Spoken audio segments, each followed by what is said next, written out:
अस्सलाम वालेकुम वरहमतुल्लाहि वबरकातुहू। चूँकि बैसियत आर्मी अफ़सर मैंने पाकिस्तान की सालमियत की कसम खाई हुई है, इस वजह से जब कहीं और जहाँ कहीं भी मैं इस ख़तरे को महसूस करता हूँ, मुल्क के मफादात के ख़िलाफ़ अगर कोई बात हो रही हो या अफरा तफरी का अंदेशा हो, तो मैं हालात आज़रा के ऊपर गुफ्तगू करता हूँ और अपने भाइयों को, फ़ौजी भाइयों को भी, सिविल भाइयों को भी, सब भाई हैं, यकीन कीजिए दिल की धड़कन है। मैं खैर ख्वाह हूँ आपका, मैं कोई मौलवी नहीं हूँ, पीर नहीं हूँ या कोई सियासी लीडर नहीं हूँ, लेकिन अपने मुल्क के साथ हमदर्दी होती है, अपनी कौम के साथ हमदर्दी होती है। और जब देख रहा हो कि हालात ऐसे बन रहे हैं, क्योंकि नीचे जो बंदे बाहर हैं इनको पूरी मालूमात होती हैं, कई दफ़ा ऊपर वालों को मालूमात नहीं होती हैं, वो कम इल्मी के अंदर कोई जल्दबाजी में फ़ैसला कर देते हैं, तो फिर परेशानी होती है बाद में। तो ये जो इमरान ख़ान के ख़िलाफ़ एक केस दायर हुआ है, एक तो दहशतगर्दी का और ये दूसरा तौहीन अदालत का, तो जहाँ तक मैं समझा हूँ, यानी इनकी पूरे गुज़श्ता रिकॉर्ड को देखते हुए इमरान ख़ान साहब के, तो ये दोनों केस इनके ऊपर बनाना ये बहुत ही ज़्यादती है, ये बहुत ज़्यादती है। हमेशा इमरान ख़ान दहशतगर्दी के ख़िलाफ़ बोलते हैं, खुद उन्हीं के ऊपर दहशतगर्दी का इल्ज़ाम लगा देना ये बहुत बड़ा जुल्म है। और फिर ये कि जो आदमी हमेशा लोगों को तालीम दे, अपनी पार्टी को तालीम दे कि कानून को अपने हाथ में नहीं लेना है, और हमेशा अदब व एहतराम के साथ अपने जलसों के अंदर वो अदालत को भी मुखातब होते हैं, तो अब उन्हीं के ऊपर तौहीन अदालत का, और वो अल्फाज भी ऐसे हैं कि तौहीन नहीं बनती है, वो एक सियासी अंदाज से और लीडर की हैसियत से उन्होंने जो उनके कारकुन के साथ ज़्यादती हुई थी उसके ऊपर भी तो मरहम रखना था, क्योंकि उस ज़्यादती की वजह से बेशुमार लोगों को तकलीफ़ हुई है। तो उसकी वजह से उन्होंने कहा है कि मैं उस जज को नहीं छोड़ूंगा और उनके खिलाफ कानूनी कार्रवाई करूंगा। बिल्कुल वाज़ेह अगली बात पिछली बात की वजाहत कर देती है। हाँ, अगर वो कानूनी कार्रवाई का लफ्ज़ इस्तेमाल ना करते तो फिर कोई उधर ले जा सकता था, लेकिन जब कानूनी कार्रवाई का लफ्ज़ उन्होंने इस्तेमाल किया है और बड़े ज़ोर दे के किया है, तो फिर कहना कि ये तौहीन अदालत हो गई है। नहीं नहीं नहीं नहीं, ये अना का मसला है, ये बिल्कुल एक कोई प्लानिंग है, अंदर अंदर फिर साजिश हो रही है। तो ये बहुत बड़ा एक ख़तरा मुल्क के ऊपर है। अगर आपने उनको दीवार के साथ जिस तरह वो कह रहे हैं, वो क्योंकि उनका एक कैरियर है, माजी है, वो दबने वाले नहीं हैं, वो वाकई मुकाबला करने वाला उनके अंदर एक चीज़ है। तो ऐसे बासलाहियत इंसान को अपने मुल्क के मफाद के लिए इस्तेमाल करो, इसमें तुम्हारा मामला है। तो बाकी जहाँ तक अब मैं इमरान ख़ान साहब से मुखातब हूँ, देखिए इमरान ख़ान साहब कभी ज़िंदगी में गलती ना करना कि अगर आपने गलती नहीं की है और फिर गलती को मान लें, माफ़ी मांग लें या माजरत वाला अंदाज इख्तियार कर लें, या कोई उसमें से अल्फाज में से ऐसी चीज़ निकली हो कि आइंदा नहीं करूँगा, इस मामले में कोई गलती नहीं है, ज़रा बराबर गलती नहीं है, बल्कि पूरी तरह एक कौम की खैर ख्वाही है। और एक आपका जो बयान है वो बिल्कुल ऐसा नहीं है कि तौहीन अदालत हुई है। जजेस को भी हमारी अदालत को, सुप्रीम कोर्ट को इस अना का मसला नहीं बनाना चाहिए। कोई तौहीन नहीं हुई किसी किस्म की। बाकी हाँ, इमरान ख़ान साहब आपके अंदर जो एक प्रॉब्लम है वो उसकी मैं निशानदेही करूँ, ताकि कोई ये ना समझे कि मैं आपकी हमायत कर रहा हूँ पार्टी की वजह से। मैं पार्टी में भी नहीं हूँ, मैं किसी सियासी पार्टी में नहीं हूँ, यकीन कीजिए। मैं अल्लाह की पार्टी में हूँ। अल्लाह की भी एक पार्टी है, याद रखिए, और जो अल्लाह की पार्टी है वो सब पर हैवी है। दुनिया में भी उसने गलबा पकड़ना है, और दुनिया में उसको कामयाबी मिले या ना मिले, जन्नतुल फिरदौस इन्हीं के लिए अल्लाह ताला ने, अल्लाह की पार्टी ही कामयाब होने वाली है, दुनिया में भी और आखिरत में भी। तो मैं तो अल्लाह की पार्टी में हूँ, मैं तो इस जमहूरियत के निज़ाम को ही नहीं मानता हूँ। अब इसके ऊपर आप तौहीन लगाएं कि हमारे पता आइन की खिलाफ वर्जी कर दी, बिल्कुल मैं इसको शैतानी निज़ाम कहता हूँ। ये एक तागूती निज़ाम है और बदतरीन निज़ाम हुकूमत है ये जमहूरियत। इसके अंदर कोई खैर नहीं है, इसके अंदर जुल्म है, ज़्यादती है, लड़ाई है, झगड़ा है, नाइंसाफ़ियाँ हैं, इसके अंदर से आपको कुछ भी नहीं मिल सकता है। और इमरान ख़ान साहब से मैं कहूँगा कि अब बल्कि ख़ुद आप कहें कि इलेक्शन की कोई ज़रूरत नहीं है, आप कहें इलेक्शन कराओ, इसी तागूती निज़ाम के अंदर है कि आप कभी दोबारा कामयाब नहीं हो सकेंगे, यानी अपने उस मकसद में कामयाब नहीं हो सकेंगे, चाहे इक़्तिदार आपको मिल जाए, लेकिन जो काम आप करना चाहते हैं वो इस सिस्टम में नहीं कर सकते हैं। लिहाजा अब तो आपको कहना चाहिए कि इलेक्शन की कोई ज़रूरत ही नहीं है, पूरी कौम गोया एक अक्सरियत आपके साथ है, तो उसके बाद लोगों को समझ आ जाना चाहिए कि अगर ऐसे आदमी को उन्होंने दीवार के साथ लगाने की कोशिश की तो आखिर में वो क्या करेगा बताइए। एक बिल्ली को भी अगर आप कमरे के अंदर बंद करके उसको रास्ता नहीं देंगे तो वो तो आपके ऊपर हमला करती है, और हमला बड़ा खौफनाक होता है वो। तो जो मैं हालात देख रहा हूँ ना मेरे प्यारे भाइयों, बड़े ख़तरनाक हैं। ख़ासकर यहाँ बहरीन में मैं देख रहा हूँ अवाम के साथ, चूँकि मुझे उठना बैठना है, तो जो अवाम के दिलों के अंदर एक नफ़रत की लहर दौड़ गई है हमारे अफवाज के ख़िलाफ़। ये बहुत खौफनाक है। मुझे बड़ी तकलीफ़ होती है यकीन की जब मैं किसी को, हालांकि उनको पता भी है ये भी फ़ौजी अफसर है, लेकिन वो साफ कह देते हैं कि सर आप अफसर ज़रूर हैं, लेकिन ये आप बुरा माने या ना माने, लेकिन है ये इसी तरीके से है। यानी आंखों में आंखें डाल के बात करते हैं, और ज़ाहिर बात है अपने अंदाज से वो जो गुफ्तगू करते हैं, उनके जज्बात हैं, उनके एक तल्लुक़ है अपनी कौम के साथ। और वो कहते हैं कि देखो हम तो हमेशा बचपन से अपनी फ़ौज को इज़्ज़त करते आ रहे हैं, बड़ा एहतराम। जब हमारे इलाके में आते थे तो हम कोई लस्सी लेके आ रहा है, कोई शरबत लेके आ रहा है, कोई पानी लेके आ रहा है किसी फ़ौजी के लिए, लेकिन अब जो है वो वाली वो मोहब्बत बाकी नहीं है। और मुझे ख़तरा है, यकीन कीजिए मेरे फ़ौजी भाइयों, मुझे ख़तरा है कहीं आपके साथ वो मामला ना होना शुरू हो जाए जो मैं नवाज़ शरीफ और उसकी औलाद के साथ देखता हूँ। और मुझे बड़ा अजीब लगता है कि क्या फ़ायदा इतनी दौलत का, क्या फ़ायदा इतनी 3 दफ़ा प्राइम मिनिस्टर रहे हैं, तो जिधर निकलते हैं लोग चोर चोर डाकू डाकू। बताओ ये कोई इज़्ज़त है? इस ऐसी पैसे से तो मर जाना बेहतर है। यकीन कीजिए आवाम के दिलों के अंदर इज़्ज़त होनी चाहिए। हाँ, अगर कोई वाकई आपसे अगर नफ़रत करता है तो अल्लाह की वजह से करे, कोई बात नहीं, आप अल्लाह की फरमाबरदारी करें, आप तौहीद की दावत दें, शिर्क का रद्द करें, इन बाबाओं और काकाओं के ख़िलाफ़ बोलें।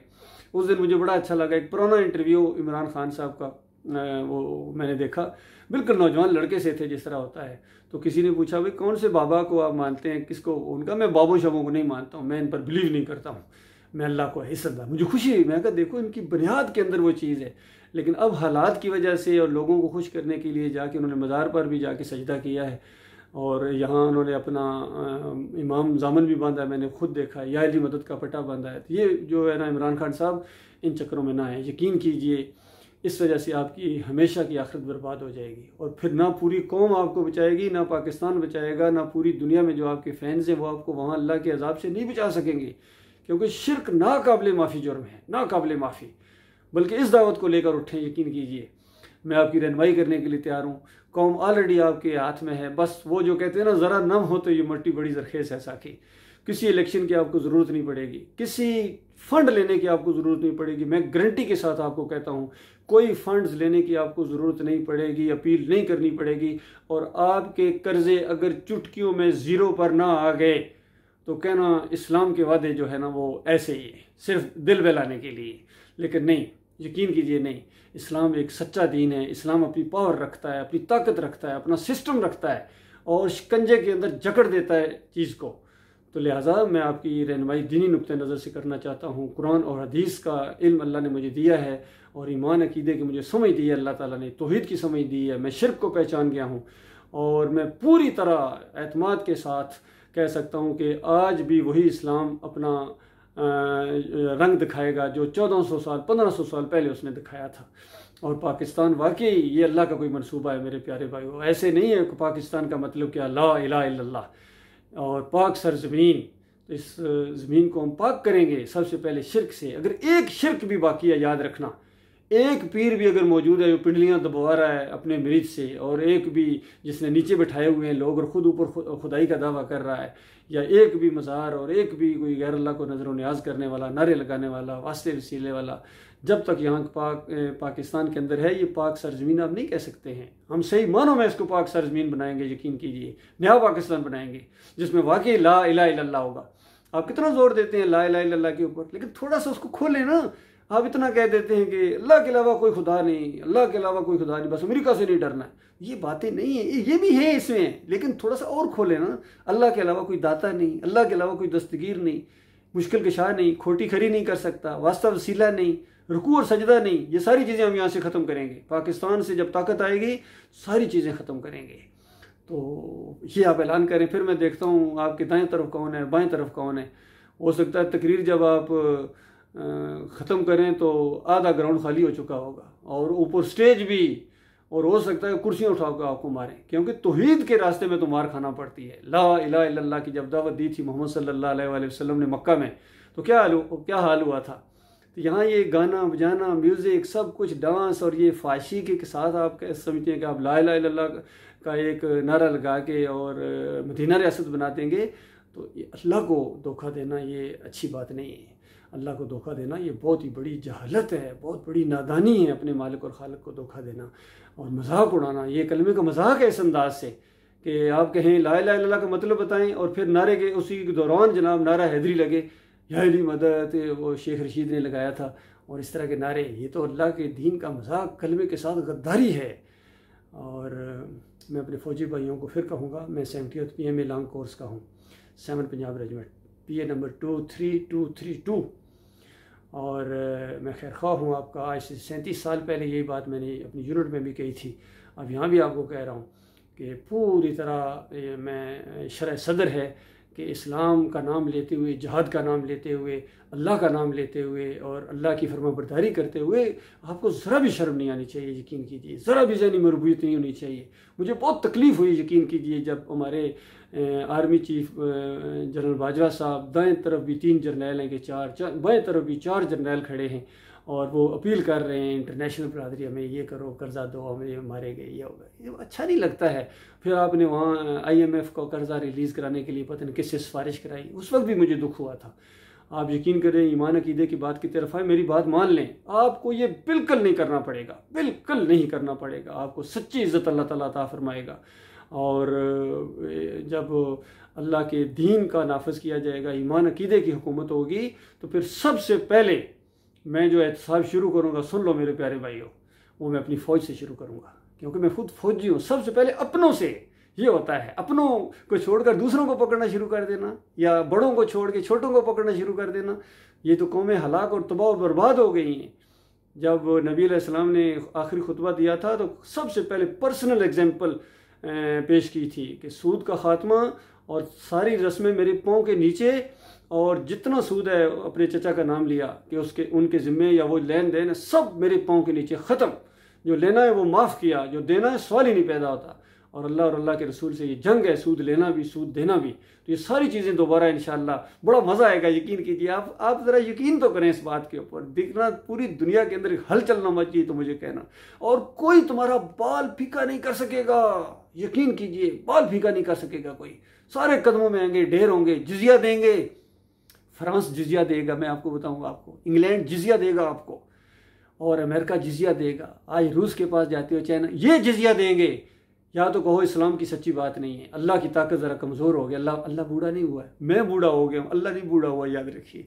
वो हमेशा से एक ही हालत में है, हमेशा से एक ही हालत में है, लम्हा बराबर उसमें कमी नहीं है, उसकी इक़्तिदार में कोई इजाफा नहीं, कमी नहीं है। वो आपसे आप महमूद है, वो आपकी पुश्त पनाही पर होगा। फिर सारे जब उसके क़वानीन नाफज करेंगे ना, और जो रास्ते में आएगा ना वो मुँह की खाएगा। इससे पहले बड़े बड़े बदमाशों ने मुँह की खाई है और इस ईमान अकीदे के ज़ोर को नहीं रोक सके हैं। तो बहरहाल आपके लिए मौका है, आप करेंगे तो अपना भला करेंगे, नहीं करेंगे तो उसके बाद सज़ा भी बड़ी सख्त है। अल्लाह ताला ना जर्नैलों से डरता है, ना चीफ जस्टिस से डरता है, ना किसी सियासी लीडर से डरता है, ना वडेरे से डरता है। अल्लाह के बंदो, उन वडेरों से कौन जान छुड़ाएगा इन मजलूमों की। जो वीडियो कई मैं देखता हूँ, सिंध के, बलूचिस्तान के, इंसानियत जकड़ी हुई है इनके जुल्म और ज़्यादतियों के अंदर, इन जरदारियों और इन वडेरों के अंदर। इनको कौन छुड़ाएगा इंसानों की गुलामी से, जब तक ईमान अकीदा नहीं सामने आएगा। मुसलमान जब जाते थे, दूसरे जब पूछते थे क्यों आए हो यहाँ, वो कहते थे हम इंसानों को इंसानों की ग़ुलामी से आज़ाद करने के लिए आए हैं। तो ये इंसानों की ग़ुलामी, ये ग़ुलामी है। इमरान खान साहब जो आप कहते हैं ना ग़ुलामी नहीं मंजूर है, इन्होंने ग़ुलाम बनाया हुआ है। इस मामले में आपको जो जिस अंदाज से आगे बढ़ रहे हैं, इसमें ज़रा बराबर पीछे हटने वाला मामला नहीं है। और माजरत तो सवाल ही पैदा नहीं होते, वरना आप बिल्कुल ख़त्म हो जाएंगे अगर आपने माजरत का लफ्ज़ इस्तेमाल किया कि तो इन्हें अदालत जो मैंने की है, या वो कुछ अगर आप समझते हैं, आप क्यों समझते हैं, आपके अंदर इतनी सलाहियत होनी चाहिए कि ये है या नहीं है। तो बिल्कुल कोई तो इन्हें अदालत नहीं है। और बस ये है कि ईमान अकीदे के साथ आगे बढ़ें, और जो शिरक आपसे हुए हैं लिल्लाह, अल्लाह से भी माफ़ी मांगें, तन्हाई के अंदर भी, और कौम के सामने इसका ऐलान करें ताकि कौम को पता चले कि आप मुशरिक नहीं हैं, आप मोमिन हैं। इस तरीके से कहें कि मैंने जो सजदा किया है वह गल शकर, या और जो मैंने यारी मदद का पटा बंधवाया है, या ये निज़ाम से भी बरात कर दें। यकीन कीजिए, कोई आपको अब इलेक्शन की ज़रूरत नहीं है। आप ऐलान कर दें कि जमहूरियत ये एक मुशरकाना दीन है और मुझे इससे कोई तल्लुक़ नहीं है, कौम मेरे साथ है। इस अंदाज से कहें, तरबियत करें कौम की, और इंशाअल्लाह मैं आपकी रहनुमाई करने के लिए तैयार हूँ इस मामले में, चूँकि अल्लाह ने मुझे फ़हम व फ़रासत दी है ईमान अक़ीदे के हवाले से। मैंने पहले भी कहा है कि मुझे तौहीद की समझ आ गई है। शिर्क का मैं दुश्मन हूँ और बाप मारे का बैर है। शिर्क फैलाने वालों को नहीं छोड़ा जाएगा, किसी कीमत नहीं छोड़ा जाएगा।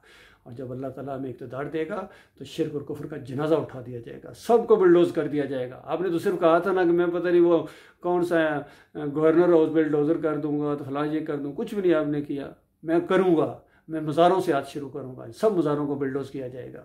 बाकी जो गवर्नर हाउस है उनको क्यों किया जाएगा, वो तो हमारी प्रॉपर्टी है, मुल्क की प्रॉपर्टी, उनको अच्छा इस्तेमाल किया जाएगा, अच्छे तरीके से किया जाएगा। और ये जितने सुमा हाल हैं इनको मेहमान खाने बनाए जाएंगे इंशाअल्लाह। और वो जो वहाँ जो मज़ार है कराची में एक, उसको भी कब्रिस्तान में शिफ्ट किया जाएगा और उस पूरे इलाके को मेहमान खाना बनाया जाएगा इंशाअल्लाह। पूरे पाकिस्तान से जो कराची के मेहमान आएंगे अपने वहाँ मेहमान खाने होंगे, लाहौर में मेहमान खाने होंगे, लाहौरी अपनी ज़ियाफ़त वहाँ दिखाएंगे। मेहमान होंगे हमारे 3 दिन के लिए, जो भी आएगा, चाहे फैसलाबाद से आए चाहे इस्लामाबाद से आए, इसी तरह इस्लामाबाद में बनाए जाएंगे।